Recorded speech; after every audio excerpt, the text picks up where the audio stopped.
Okay, ito po ay Sniper 155. Yung issue nito ay malagitik po siya. Yun, naputol yung bolt dito. Tapos nagpalit tayo ng rocker arm, nagpalit din tayo ng yung decompression.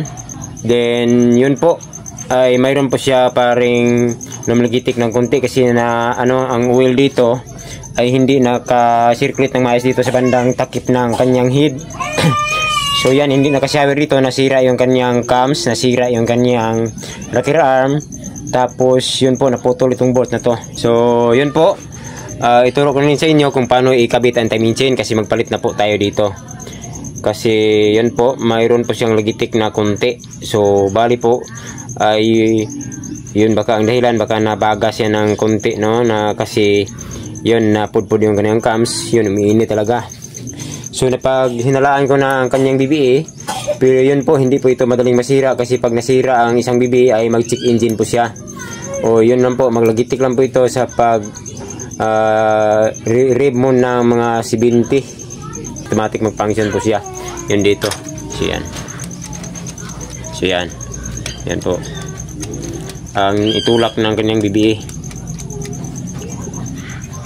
So yun po mga kaso, i-check natin kung paano i-check ang isang tensioner o ang timing chain para malaman din natin kung dapat na ba tayong magpalit mga grasa.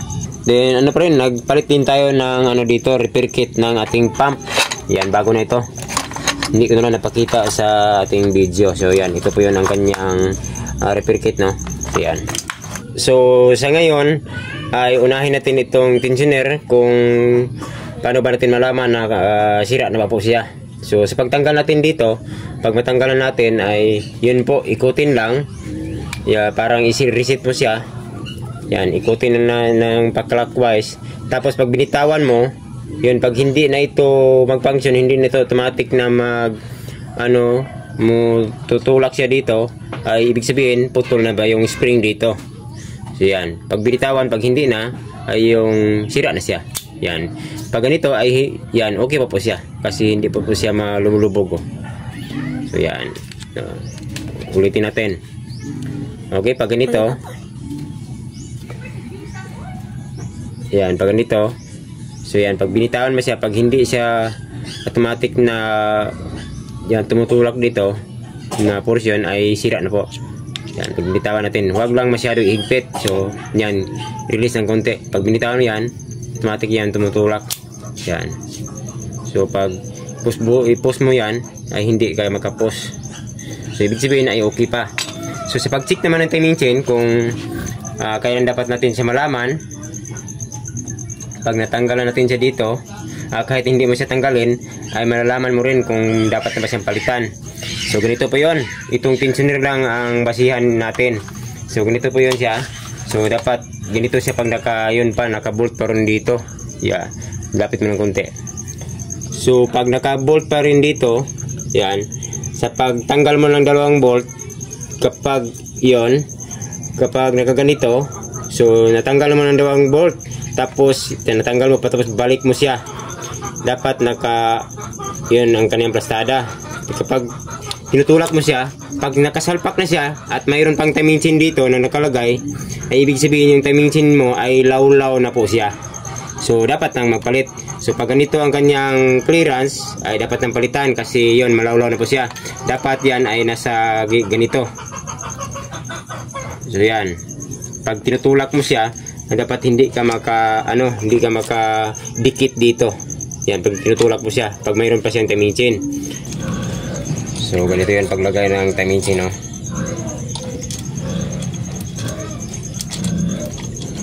Tanggal ko ang guide para di tayo mahirapan sa pagpasok dito sa kanyang chain.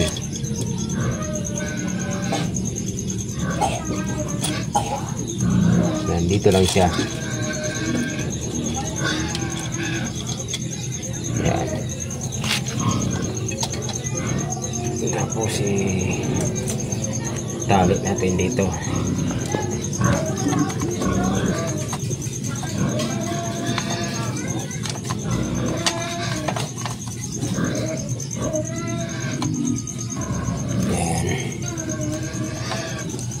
Ito sa ilalim.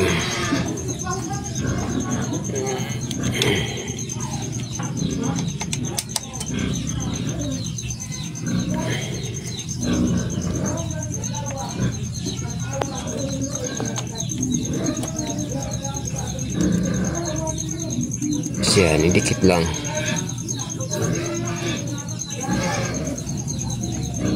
Yan, dapat nakadikit ito. Yan. Dapat may play siya. So, yan. Dapat may play. Maglalaro yan. Ito, muna ang mauna. Yan. Tapos ito. Kasi pag ma-misplace ang hindi maibalik itong kanyang spacer o washer dito, ay sumasaya dito. Parte dito sa ating guide, so hindi siya makalaro. At ito ay hindi siya maikot ng smooth.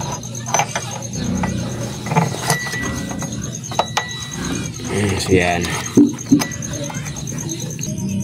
So yan, ito.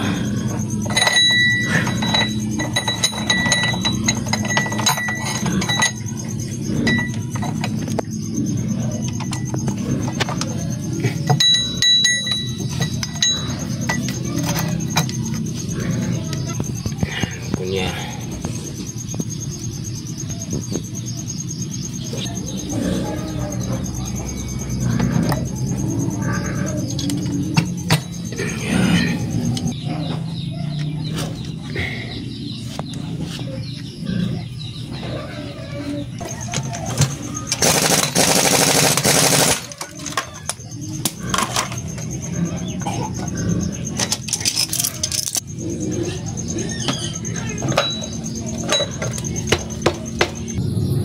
So yan, bago ilagay yung taminsin, dapat itong marking sa flywheel ay nagkalayan yan dito. So yan. So pag ganito na, ay wag nang galawin ang flywheel, wag na siyang ikutin bago ilagay itong camshaft sprocket. So take note, yung flywheel ay dapat nagkalayan itong marking niya dito bago ilagay itong camshaft sprocket. So ito yun ang kanyang timing no dito. Lapit ang kamera. So yan, ito. So dapat align din ito dito. So yan, dapat magka-align ito ha. So lagay mo natin.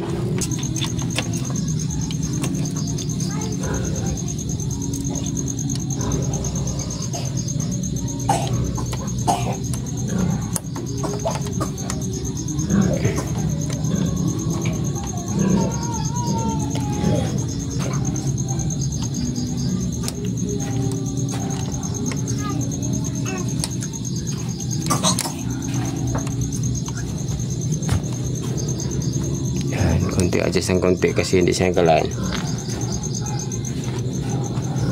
Check natin. Okay. Konti. Isang ngipin. Adjust lang.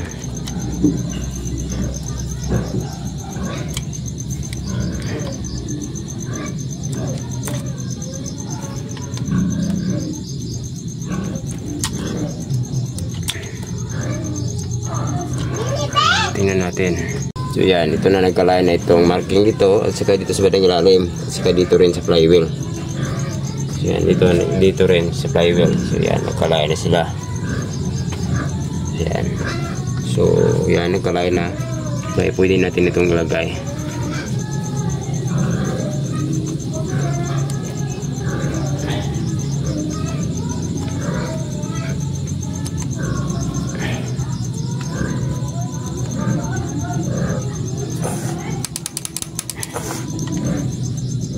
So, yan po. Bago natin ito higpitan, ilagay natin itong kanyang tensioner.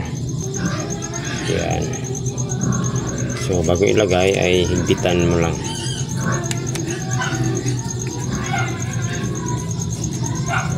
Yan, higpitan lang. Para hindi may hirapan sa paghigpit. Yan. Guide ng clutch.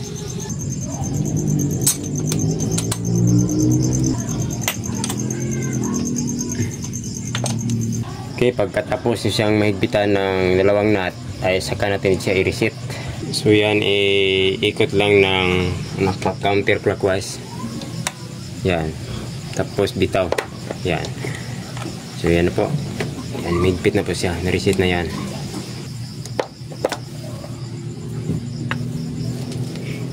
Saka natin higpitan itong kanyang pinaka-bolt dito. Dapat maglaro rin siya.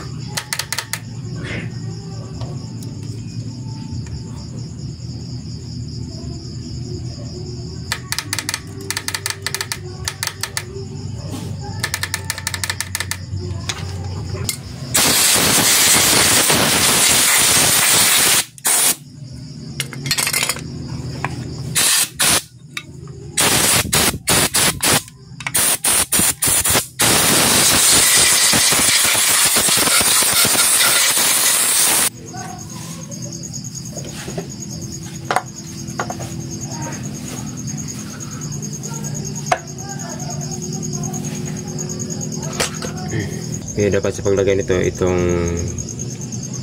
itong yan portion to ay itapat lang dito. Yan, lapit.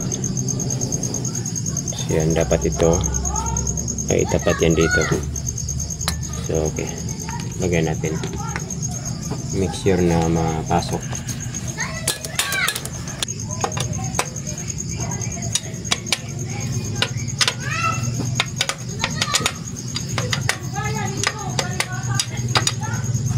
So yan, na-check nyo lang ang DBA.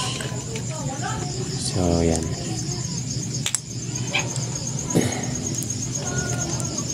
Yan, may gasket to.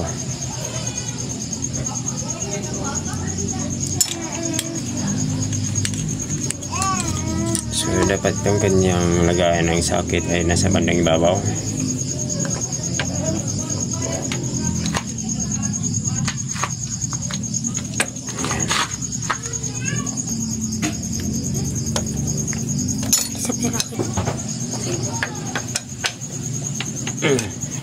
So yan, ibalik mo natin na dapat pa ibalik, then tapos tingnan natin, pandarin natin mahurasa.